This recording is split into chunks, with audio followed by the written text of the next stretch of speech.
Suryaprakasam sir, நான் முதல் கேள்வியை முதல் சுற்றில் கேட்கல சார்.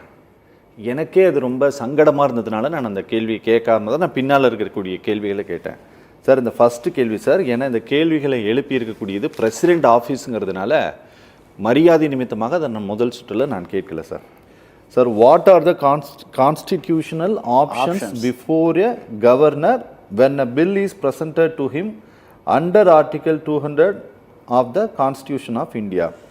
இந்த கேள்விக்கு சார், இந்த கேள்வி எப்படி இவங்க கேட்டாங்கன்ட்டு முதல்ல எங்களுக்கு தெரியல. அரசியலமைப்பு வாய்ப்புகள் அப்படி கொடுக்குதா சார் அவருக்குன்ட்டு தனியா ஏதாவது? சார், ஜனாதிபதி இந்த 143 ஒப்பீனியன் கேட்கும்போது நீங்கள் அவங்களோட பவர்ஸை ரெஸ்ட்ரிக்ட் பண்ண முடியாது. ஓகே, அவங்களுக்கு என்ன கேள்வி ஒன்றா கேட்கலாம். ஏன்னா அவங்களோட தெளிதலுக்காக தான் புரிதலுக்காக தான் கேட்குறாங்களே தவிர இந்த சுப்ரீம் கோர்ட்டு ஒப்பீனியன் கொடுக்கறதுனால அது ஜட்ஜ்மெண்ட்டும் ஆகிட போகிறது கிடையாது. இங்கே வாதியும் பிரதிவாதியுமே கிடையாது. முதல்ல சரி, பிரசிடெண்ட்டு ஒரு லெட்டர் எழுதுறாரு. அதுக்கு அவங்க ஜட்ஜஸ் உட்காந்து அவங்க பார்கிட்ட இருந்து ஹெல்ப் கேட்பாங்க. Senior members of the bar address பண்ணலாம். அவங்க இது வாங்கி ஒரு ஒப்பீனியனாக கொடுப்பாங்க. சில கேஸில் நான் ஏற்கனவே சொன்னால் ராம ஜென்ம பூமி கேஸில் நாங்கள் எந்த ஒப்பீனியனும் தர முடியாதுன்னு மறுத்துட்டாங்க. ஸோ அது அவங்களோட இது. இவங்க ஒப்பீனியன் கொடுக்கறதுனாலே ஜனாதிபதி அந்த ஒப்பீனியனை ஏற்றுக்க வேண்டிய அவசியமும் கிடையாது. நான் இன்னொன்று கேட்டேன் சார். ஆனால் இந்த கேள்விகள் எல்லாம் பொதுத்தளத்தில் வெளியில் வந்துருச்சு அப்படிங்கிறதுனால இது ஒன்றும் சீக்ரெட்டா எழுதப்பட்ட கடிதமாக இல்லை. அதனால இதற்கு வழங்கப்படக்கூடிய பதிலையும் சுப்ரீம் கோர்ட் ஆஃப் இந்தியா பப்ளிக்காவே ஓபன் ஹியரிங் தானே இது சேம்பர்ல இது பண்றது பப்ளிஷ் பண்ணிடுவாங்கல்ல? ஆமா, கண்டிப்பா ஓபன் ஹியரிங் தானே இது. சோ நம்மளும் வாட்ச் பண்ணலாம். இந்த இது நடக்கும் பொழுது இது ஒரு வழக்கே கிடையாது முதல்ல. சார், புரியுது சார்.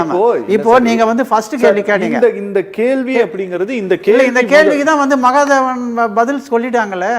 அவங்க என்ன சொன்னாங்க, when a bill is presented to him என்றதுனா what are the constitutional options னா அவங்க சொல்லிட்டாங்க, உனக்கு கான்ஸ்டிடியூஷனல் ஆப்ஷன்ஸே கிடையாது, கையெழுத்து போடணும், அவ்வளவுதான். அதுதான் பதில் ஏற்கனவே சொல்லிட்டாங்களே சார். இதுல எழுப்பி இருக்க அத்தனை கேள்விக்குமே ஏற்கனவே ஒன் வேர்ட் ஆன்சர்ல இதுக்கு பதில் கொடுத்தலாம். கடகடன் கொடுத்துடலாம், இமீடியட்டா கொடுத்துடலாம். பட் அதனால லெட்டர் ஜனாதிபதி கிட்ட இருந்து அதுக்கு மரியாதை தரணும். அதனால தீவிரமா ஆராய்வாங்க. ஆராய்ந்து இது இவங்க பதில் தக்க ஒரு ஒப்பீனியனா இல்லைன்னா வேண்டாம் பொலிட்டிக்கலா தோணுச்சுன்னா திருப்பி அனுப்பிடுவாங்க. ரெண்டாவது கேள்வி சார், கவர்னர் முன்பாக ஒரு பில்லை பிரசன்ட் பண்ணும்போது அமைச்சர்கள் குழுவால் வழங்கப்படக்கூடிய உதவி மற்றும் ஆலோசனைக்கு ஆளுநர் கட்டுப்படுகிறாரா அப்படின்னு கேட்டுக்கிறாங்க. அதாவது கட்டுப்படுகிறாரான்னு கேட்பதற்கு வித்தியாசம் இருக்குது சார். கட்டுப்பட்டவரா இல்ல, இங்க கட்டுப்படுகிறாரான்னு தான் கேட்டிருக்கிறாங்க. இல்ல, governor bound by the aid பவுண்டுன்னாங்க. அவர் கட்டுப்பட்டவர் தான். அதுக்கு தான் தீர்ப்பு இருக்கு. இந்த மகாதேவன் அதுக்கு முன்னாடி நிறைய கட்டுப்பட்டவர் தான். ஆமா, இண்டிபெண்டா கவர்னர்ஸுக்கு பவரே கிடையாது. நம்மளோட பாராளுமன்ற ஜனநாயகத்துல கவர்னருக்கு இண்டிபெண்டன்ட் பவர்ஸே கிடையாது. கேபினட் டிசிஷன் ஒரு தடவை திருப்பி ஏதாவது சந்தேகம் இருந்துச்சுன்னா திருப்பி அனுப்பலாம். திருப்பி அதே பில்லு அதே எந்த வித மாற்றமும் இல்லாத அப்படியே வந்துச்சுன்னா அவர் கையெழுத்து தான் போட்டு தீர்னது தான் இந்த ஜட்ஜ்மெண்ட். அதனால இதுக்கும் ஒன்றும் பெருசா எதுவும் தேவை கிடையாது. இதுக்கும் ஆன்சர் பண்ணிடுச்சு. ஏற்கனவே 100கணக்கான ஜட்ஜ்மெண்ட்ஸ் இருக்கு கவர்னர்ஸோட பவர்ஸுக்கு. கவர்னருக்கு இண்டிபெண்டன்ட் பவர் எதுவுமே கிடையாது சார். ஒரு நேம் லெண்டர் தான் அவர். ஆமா, அவர் பேர்ல எங்க ஆட்சி அதிகாரம் நடத்தப்பட வேண்டும். அதனால அவருக்கு அதிகாரம் கிடையாது. ஒரு ரொம்ப இந்த நாட்டில் ரொம்ப மரியாதைக்குரிய ஒரு அலுவலகம் அப்படின்ட்டு கருதப்படக்கூடிய ஒரு இடத்துல இருந்து கடிதம் எழுதப்பட்ட உடனேயே யாருக்கு எழுதுனாங்க அப்படிங்கிறது அது இன்னும் ரொம்ப இந்த நாட்டு மக்களால் மதிக்கப்படக்கூடிய இடம் இருக்கும்போது அதில் இது ஜிஓவாக இருந்தால் பப்ளிஷ் ஆயிரும் சார். நாங்களே கெசட்டில் போய் பார்த்து எடுத்துருவோம்.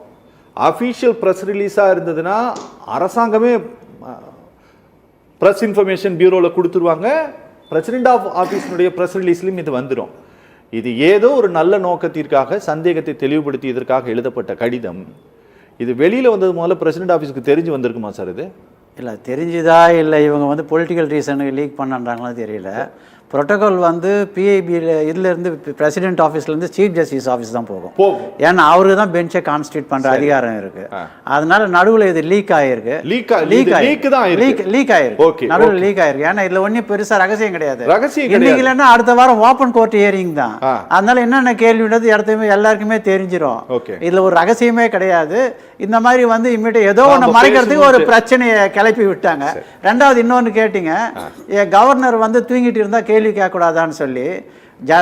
உயர்நீதிமன்ற நீதிபதிகள் வந்து காலையிலையும் சாயங்காலமா 5 நிமிஷம் டீக்கு போகிறதுக்கு உச்சநீதிமன்றம் என்ன கேட்டிருக்கு. நீங்கள் ஆமாம், அதனால வந்து டீ குடிக்கிறதே கேள்வி கேட்குற உச்சநீதிமன்றம் 3 மாசமா கவர்னர் தலைக்கீழே வந்து இந்த பில்லை வச்சிருந்தா கேள்வி கேட்கக்கூடாது. என்ன விதத்தில் போராடுவதற்கு உரிமை கொடுக்குதுங்கிறீங்க, வேலைக்கு இல்லைன்னா சம்பளம் முடிப்பேன்னு கவர்னர் இல்லையா?